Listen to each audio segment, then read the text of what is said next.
ముందుగా ఏటీవీ న్యూస్కు స్వాగతం. జూలూరుపాడు మండలం మెయిన్ రోడ్డుకి ఇరువైపులా ఎంతో పటిష్మాత్మకంగా మొక్కల పెంపకం ఏర్పాటు చేసి మొక్కలను మరమ్మతుగా ప్రభుత్వం పెంచుతూ ఉంటే కొన్ని సీడ్స్ కంపెనీ వారు పబ్లిసిటీ కోసం మొక్కలను న్యూట్రీస్ అందకుండా మొక్కలు ఎండిపోయే పరిస్థితి తీసుకొచ్చారని ఎల్హెచ్పిఎస్ వైరా నియోజకవర్గ ఇన్ఛార్జ్ లకవాత నాగేశ్వరరావు అన్నారు. ATV news Julurupadu.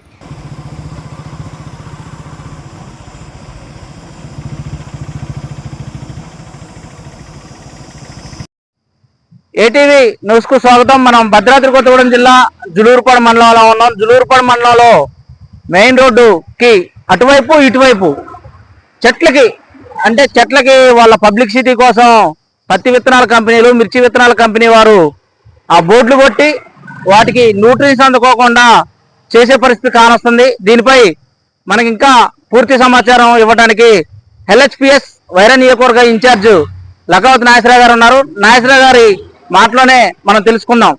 గారు నమస్తే అండి. నాగేశ్వరరావు గారు, ఇప్పుడు మనకి ఇక్కడ చూసుకుంటే రోడ్డుకి ఇరువైపులా చెట్లు ఉన్నాయి. అంటే పర్యావరణం కాపాడాలని చెప్పేసి కొన్ని సంబంధిత అధికారులు చెట్లు నాటారు. వీటికి వాళ్ళ పబ్లిసిటీ కోసం ఇట్లా సీళ్లు కొట్టడం ఎంతవరకు సమాజం, దానిపై మా ప్రేక్షకులకు తెలపగలరు? నా పేరు లకాత నాగేశ్వరరావు అండి. నేను వైరా కాన్సెస్ ఇన్ఛార్జ్ గా ఎల్హెచ్పిఎస్ లంబాడ హక్కుల పోరాట సమితి నేను గిరిజన సంఘం నుంచి సంఘ నాయకుడిని. ఇది పబ్లిసిటీ కోసం బిస్మా కంపెనీ అని హైబ్రిడ్ మిరప, ఇది చీల కొట్టడం వల్ల ఇది మన చెట్టు నాశనం చేసి చెట్టుని చంపేస్తుంది. పైన ఉన్న ఆ చర్మం కూడా ఇది చంపేస్తుంది. కాబట్టి వాళ్ళ పబ్లిసిటీ కోసం చిల్లలు కొట్టి చెట్లని నాశనం చేస్తున్నారు.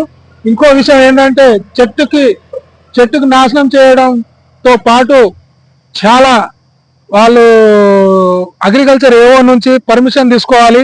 ఇక్కడ డిస్ట్రిబ్యూట్ ఉన్న వాళ్ళు కూడా ఇక్కడ అధికారులని మాట్లాడి అసలు వాళ్ళు ఇది పర్మిషన్ ఉందా లేదా అని కూడా అధికారులు కూడా దీనిపై విచారణ చేయాలి. దీంతో పాటు ఇంకో విషయం ఏంటంటే ఇగో చెట్లు నరికి కూడా మరి సర్కార్ అనే హైబ్రిడ్ విత్తనం ఇది. అంటే అనేక రకరకాల కంపెనీ, ఒకటే కంపెనీ కాకుండా చాలా రకాల కంపెనీ, వందల కంపెనీలు ఇక్కడ చెట్లని చిల్ల కొట్టడం వల్ల చెట్లు చనిపోతున్నాయి. ఇది పంచాయతీ సెక్రటరీ దృష్టిలో తీసుకొని వాళ్ళపై చట్టపర చర్యలు తీసుకోవాలి. చనిపోయిన చెట్లను మళ్ళా చెట్లు నాటాలి. మా డిమాండ్ ఇంకోటి ఏంటంటే ఈ కంపెనీ మీద వాళ్ళపైన చర్యలు తీసుకొని కేసు పెట్టి వాళ్ళని ఈ చెట్లని ఇట్లా చీల కొట్టకూడదని మేము చెప్తున్నాం. ఇదండి ఓవరాల్ గా మనకి ఎల్హెచ్పిఎస్ నాయకులు నాగేశ్వరరావు గారు చెప్పేది ఏంటంటే చెట్లకి వాళ్ళ పబ్లిసిటీ కోసం సేల కొట్టడం వలన ఆ చెట్లకి న్యూట్రిన్స్ అనేది అందక చెట్లు ఎండిపోయి చనిపోయే ప్రమాదం ఉంది. అదేవిధంగా చాలా చనిపోయినాయని కూడా చెబుతున్నారు. పర్యావరణం దృష్టిలో ఉంచుకొని ముందు తరాలకి మనం స్వచ్ఛమైన గాలి అందించాలి అంటే చెట్లు పెంపకం అనేది ముమ్మరంగా చేయాలి. ఇట్లా చేయటం కరెక్ట్ అయిన పద్ధతి కాదు. వాళ్ళు పబ్లిసిటీ చేసుకోవాలంటే వేరే విధంగా చేసుకోవాలే కానీ ఎదిగేటటువంటి మొక్కలకి సేలగొట్టి నాశనం చేయడం కరెక్ట్ అయిన పద్ధతి కాదు.